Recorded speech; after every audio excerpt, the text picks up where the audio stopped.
এসো এসো, এটা আমাদের ভারতবর্ষের খেলা, তাই আমরা ভারতবর্ষে জন্মগ্রহণ করেছি, আমরা ভারতবাসী বলে গর্বিত অনুভব করি। আমরা ভারতবর্ষের সংবিধানকে মেনে চলি। আমরা কেউ ঝগড়াঝাটি অশান্তি ভালোবাসি না। আইনকে কেউ আমরা নিজের হাতে তুলে নিতে পারি না।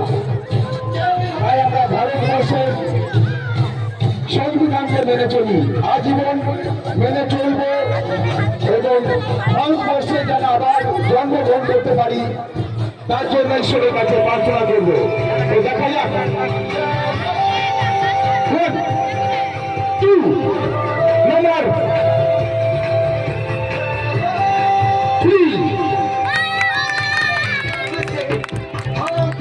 আমরা ভারতের জাতীয় পতাকাকে সকলেই সেলুট জানাবো।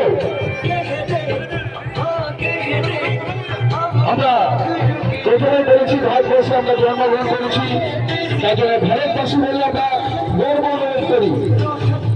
ভারতের জাতীয় পতাকাকে সেলুট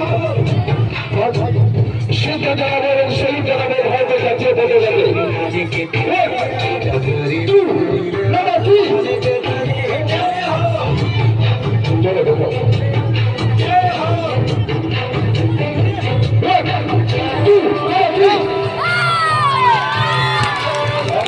সকলেই ভারতের জাতীয় পতাকাকে সেলুট জানিয়ে বীরভূম জাদুর সম্রাট জাদুঘর নন্দকুমার এবং জাদুর চক্রের অনুষ্ঠান এইখানেই শেষ করলাম।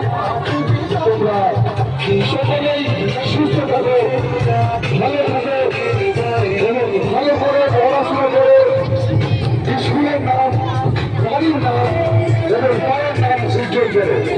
এটাই বলে জাদুঘর নন্দকুমারের এইখানেই শেষ করলাম।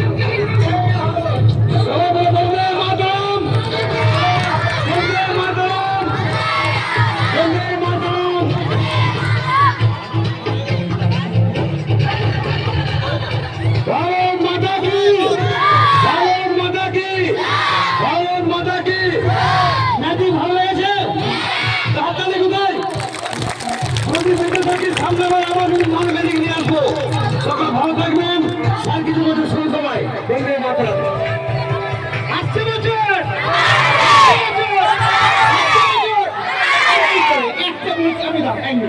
সবাই তারিখ থাকবে। আমরা একটা বিষয় করবো না, আমরা একটা জানি আমাদের বিদ্যালয় থেকে আমরা রাজ্য স্তরে একটা বিশেষ টিফিন অর্জন করেছি। আসো একটা প্রোগ্রামে আমাদের প্রচুর